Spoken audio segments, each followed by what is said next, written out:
बिस्मिल्लाहिर्रहमानिर्रहीम। अस्सलाम वालेकुम। मेरा नाम है मुनीर अहमद चौधरी। पाकिस्तान के अंदर अगर आप देखें कि डॉलर का रेट जो है वो तकरीबन 290 से 295 के दरमियान है, और यही डॉलर रेट अगर आप अफगानिस्तान के अंदर देखें तो तकरीबन 87 रुपए का जो है उनका वो $1 है। आप बखूबी अंदाज़ा लगा सकते हैं कि पाकिस्तान में तकरीबन पिछले 40-50 सालों से जो है वो कोई जंग नहीं हुई, जबकि अफगानिस्तान में 20 साल अमेरिका जो है उनके ऊपर मुसल्लत रहा, 20 साल उसने उनको जंग के अंदर धकेले रखा। उसके बावजूद भी जो पाकिस्तान में डॉलर का रेट है वो तकरीबन अफगानी 87 रुपये का है और पाकिस्तान में 290 रुपये का। इसी तरह अगर आप पेट्रोल की बात करें, पाकिस्तान में जो पेट्रोल है वो तकरीबन 282 रुपये लीटर है, और अगर हम अफगानिस्तान में बात करें तो इसी पेट्रोल की कीमत जो है वो 80 रुपये लीटर है। तकरीबन 200 गुना ज़्यादा जो है वो पेट्रोल का रेट पाकिस्तान में ज़्यादा है अफगानिस्तान की निस्बत। यहाँ 282 है और वहाँ सिर्फ और सिर्फ 80 रुपये है।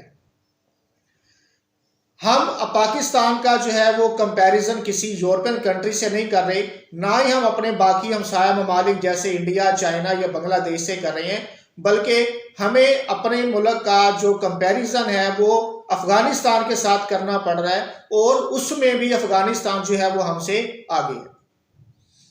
ये आप देख लीजिएगा कि एक दिन यही अफगानिस्तान जो है ये पाकिस्तान से बहुत ज़्यादा आगे निकल जाएगा, बहुत ज़्यादा तरक्की जो है उसमें हो जाएगी पाकिस्तान की निस्बत। लेकिन हम अपने मुल्क के अंदर सिर्फ यही लड़ाइयाँ जो है वो लड़ते रह जाएंगे और सिर्फ देखते रह जाएंगे कि कब इलेक्शन होने, कब इलेक्शन नहीं होने, और कौन सी सियासी जमात के कौन से रहनुमा को जेल में डालना है और किसके ऊपर कौन सा केस करना है। इनकी आपस की जो लड़ाइयाँ हैं पाकिस्तान की तमाम जो पॉलिटिकल पार्टीज़ हैं, आपने देखा है कि कभी भी ये पॉलिटिकल पार्टी जो हैं वो एक दूसरे के साथ एक टेबल पर नहीं बैठी पाकिस्तान की भलाई के लिए। जब भी बैठेंगे अपने मफाद के लिए बैठेंगे, और ये अवाम बरसों से देखती आ रही है कि तमाम पॉलिटिकल पार्टी जो हैं ये कभी भी मुल्क के मफाद के लिए जो है वो एक मेज़ पर इकट्ठे नहीं हुए। जब भी हुए हैं अपने मफाद के लिए हुए हैं, अपने मुज़ाकरात के लिए, अपने फ़ायदे के लिए हुए हैं। मैं आपसे पूछता हूं कि आप बताएं कि पाकिस्तान की तारीख में कभी आपने अपनी लाइफ में देखा हो कि कभी हुकूमत और अपोजिशन ने मिल बैठकर महंगाई के बारे में बात की हो, पाकिस्तानी अवाम के हालात के बारे में बात की हो? बिल्कुल भी कभी ऐसा नहीं हुआ। ये सिर्फ और सिर्फ मुझे और आपको बेवकूफ़ बनाने के लिए, और इन्होंने बरसों से बनाया हुआ है, और पाकिस्तानी अवाम जो है वो अभी तक जियाला, पटवारी और यूथिये के कंसेप्ट से ही नहीं निकल पाई।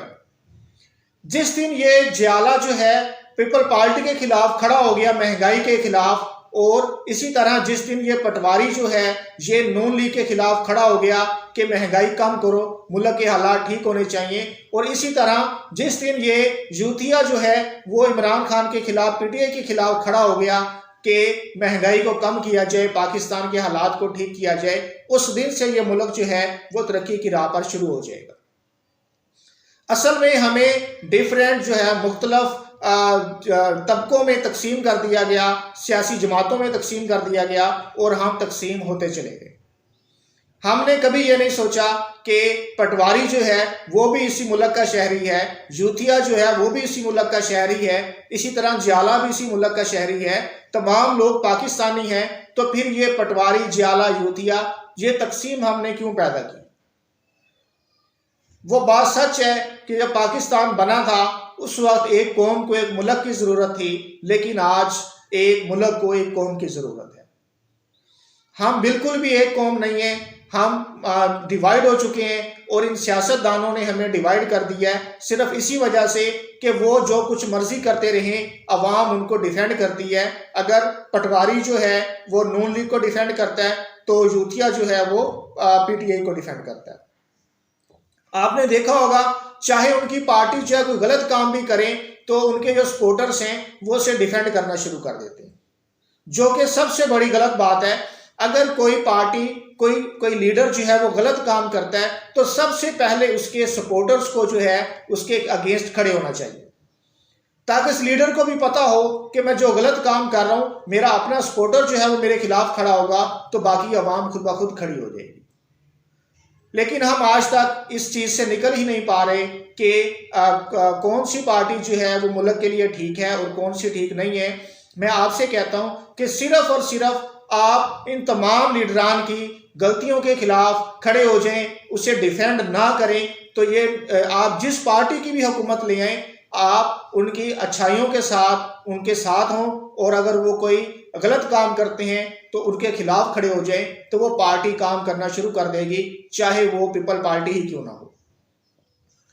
तो ये हमने डिसाइड करना है कि हमने इस मुल्क को, जिस तरह अब अफगानिस्तान में मैंने आपको बताया डॉलर का रेट पाकिस्तान से कितना कम है, पेट्रोल का रेट भी कितना कम है, अगर हम इसी तरह इन्हीं लड़ाइयों में और इसी तकसीम में जो है वो घिरे रहे, तो फिर अफगानिस्तान तो क्या, शायद इसके बाद कोई इससे भी जो कम मईशत का मुल्क होगा वो भी हमसे ज़्यादा आगे निकल जाएगा, और हम ऊपर जाने की बजाय दिन ब दिन हम नीचे होते जा रहे हैं, डाउन होते जा रहे हैं। हमारी मईशत जो है वो कम होती जा रही है,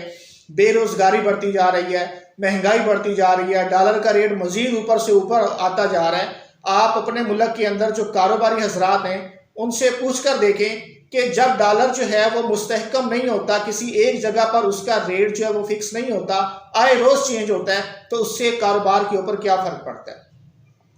ये आप कभी किसी कारोबारी इंसान से पूछ कर देखिएगा। और इसी तरह ये सारी की सारी जो चीज़ें हैं पाकिस्तान के अंदर, एक धींगा मुश्ती लगी हुई है कि इक़्तिदार की खातर लोग लड़ रहे हैं आपस में, पाकिस्तानी अवाम की किसी को फिक्र नहीं है। कोई आटे की लाइनों में लगकर जो है वो मर रहा है, तो कोई महंगाई की वजह से जो है वो खुदकुशी कर रहा है। पाकिस्तानी अवाम के जो हालात हैं, ये सियासतदान जो है इसके कसूरवार हैं मैं समझता हूँ, और उतने ही कसूरवार जो है ये पाकिस्तान की अवाम भी है, जो इनको सेलेक्ट करके यहाँ तक पहुँचाती है कि वो हमारे जो है हक को सलब कर सकें, हमारे हकूक़ जो हैं वो उनको जो है पामाल कर सकें। तो ये हक भी इनको पाकिस्तान की आवाम ने दिया हुआ है। मैं सिर्फ इतना कहूँगा कि पाकिस्तान की आवाम जो है, अब जिस तरह आगे इलेक्शन करीब करीब है, एक तो सबसे पहले कि आप इन लोगों को देख के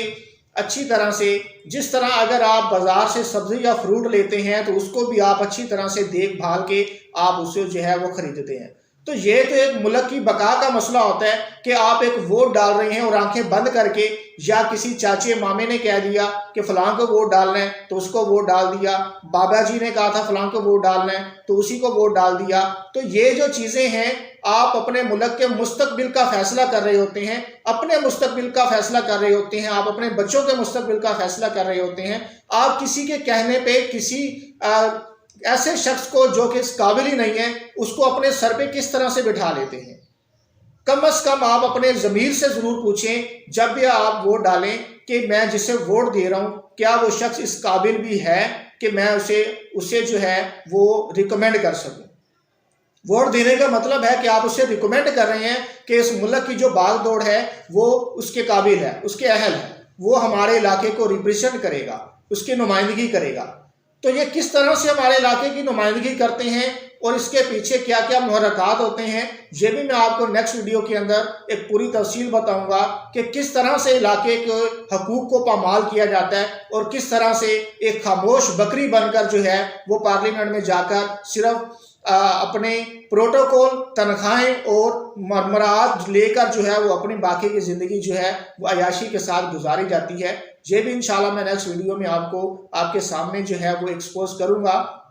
लेकिन उससे पहले मैं सिर्फ यही कहूँगा कि खुदा के लिए आप अपने मुल्क के लिए जब तक खुद संजीदा नहीं होंगे तब तक ये पाकिस्तानी अवाम को इसी तरह से भेड़ बकरियाँ समझते रहेंगे और इसी तरह से उनके साथ जो है वो सलूक करते रहेंगे।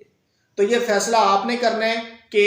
हमने अपने मुल्क को किस सिमत में लेकर जाना है। और आखिर में मैं सिर्फ यही कहूँगा कि खुदा करे कि मेरी अर्ज़े पाक पे उतरे वो फसले गुल जिसे अंदेशा ज़वाल ना हो, जहाँ जो फूल खिला रहे सदियों तक, यहाँ खिज़ा को भी गुजरने की मजाल ना हो। वस्सलाम।